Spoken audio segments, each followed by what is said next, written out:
പക്ഷെ ഞാൻ പേഴ്സണലി ആഗ്രഹിച്ച ഒരു കാര്യമാണ് ഈ കഴിഞ്ഞ ഇന്ത്യയുടെ ആദ്യത്തെ മത്സരം നടന്നത്. ടോപ്പ് ഓർഡർ കൊളാപ്സ് ആവുക.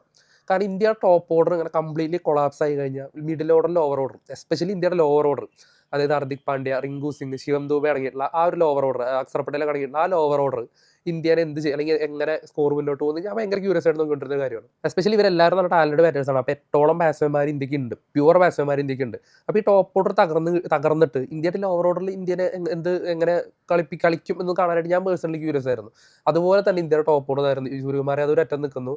പക്ഷേ പിന്നീട് കണ്ടിട്ട് കൊളാപ്സ് തന്നെയായിരുന്നു. കണ്ടിന്യൂസ്ലി അപ്പർ സൈഡിൽ നിന്ന് ഇങ്ങനെ വിക്കറ്റുകൾ വീണുകൊണ്ടിരിക്കുക, ആർക്കൊന്നും കളിക്കാൻ പറ്റുന്നില്ല. ഒരു അസോസിയേറ്റ് കൺട്രി, അതും ഇന്റർനാഷണൽ ക്രിക്കറ്റിൽ ഒരു ഇന്ത്യക്ക് ഒരു തരത്തിലും ഭീഷണി ഉയർത്താൻ സാധിക്കാത്തൊരു കൺട്രിയാണ് ഇന്ത്യനെ വന്നിട്ട് ഇമ്മാതിരി രീതിയിൽ ഡൊമിനേറ്റ് ചെയ്യുന്നത്. നമുക്ക് ഞെട്ടിപ്പോയ മത്സരം കണ്ടിട്ട്. മത്സരം കണ്ട എല്ലാവരും റിയാക്ഷൻ തന്നെയായിരിക്കും.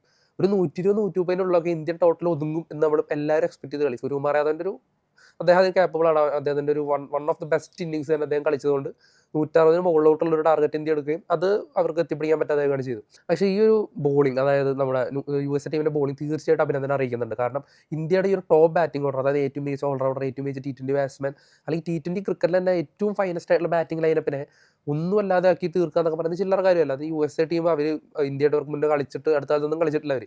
അപ്പോൾ നല്ല രീതിയിൽ ഹോംവർക്ക് ചെയ്തിട്ട് അഭിഷേക് ശർമ്മയുടെ വിക്കറ്റ് കറക്റ്റായിട്ട് ആ ഫീൽഡ് പ്ലേസ് ചെയ്യുന്നു, കറക്റ്റായിട്ട് ബോൾ ചെയ്യുന്നു, ട്രാപ്പ് ചെയ്യുന്നു. അല്ലെങ്കിൽ ഓരോരുത്തരും വീക്ക്നെസ് മനസ്സിലാക്കിയിട്ട് സൂര്യകുമാരൻ തുടക്കത്തിൽ കളിക്കാൻ പറ്റുന്നുണ്ടായിരുന്നില്ല USA ബോളേഴ്സിനെ. കാരണം അദ്ദേഹത്തിന്റെ എന്താണ് അഡ്വാൻറ്റേജ് അല്ലെങ്കിൽ സ്ട്രൈക്കിംഗ് പോയിന്റ് എവിടെയാണെന്ന് അവർക്ക് വ്യക്തമായിട്ട് അറിയാം. അവിടുന്ന് മാറ്റിയാണ് അവർ പന്ത് എറിഞ്ഞുകൊണ്ടത്. പിന്നീട് സൂര്യകുമാരൻ ടച്ച് ആയപ്പോൾ പിന്നെ അദ്ദേഹം എല്ലാ സ്ഥലത്തോടും കളിക്കാൻ തുടങ്ങി.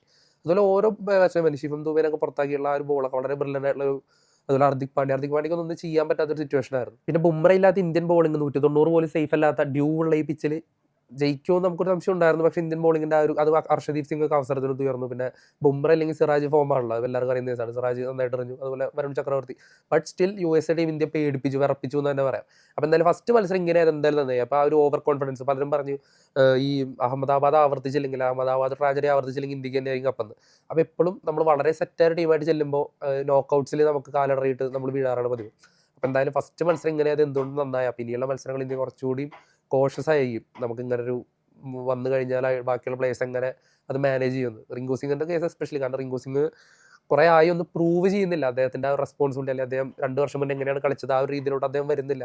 നമുക്ക് എല്ലാവർക്കും അറിയാം ഇന്ത്യയുടെ ടോപ്പ് ഓർഡർ തിലക് വർമ്മ, ഇഷൻ കിഷൻ, അഭിഷേക് ശർമ്മ, സൂര്യകുമാർ യാദവ്, അപ്പോൾ ഈ ഒരു ടോപ്പ് ഓർഡർ അങ്ങനെ ഭയങ്കര കൺസിസ്റ്റന്റ് ആയിട്ട് പോകുന്നത് തന്നെയാണ്. അതുകൊണ്ട് തന്നെ ലോവർ ഓർഡറിലോട്ട് വരുമ്പോൾ അക്സർ പട്ടേൽ, റിങ്കു സിംഗ് അവരൊന്നും കാര്യമായിട്ട് പരീക്ഷിക്കപ്പെടുന്നില്ല, അവർക്കൊന്നും അങ്ങനെ ചാൻസ് വരുന്നില്ല ഒന്ന് പ്രൂവ് ചെയ്യാനായിട്ട്. പക്ഷെ അങ്ങനെ വരുമ്പോഴാണെങ്കിൽ ഇപ്പോൾ റിങ്കു സിംഗിന്റെ കേസ് അടുത്ത കാലത്തൊക്കെ അദ്ദേഹം ഒരു ലോങ് ഇന്നിങ്സ് കളിച്ചിട്ട് കുറച്ചധികമായി. അപ്പോൾ എസ്പെഷ്യലി ഇന്നലത്തെ കഴിഞ്ഞ ദിവസത്തെ ഒരു സിറ്റുവേഷൻ ഒക്കെ വെച്ച് നോക്കുമ്പോൾ അദ്ദേഹം കുറച്ചുകൂടി ബെറ്റർ ആയിട്ട് കളിക്കേണ്ടതാണ്. പക്ഷെ അദ്ദേഹം എന്തായാലും സാധിച്ചില്ല.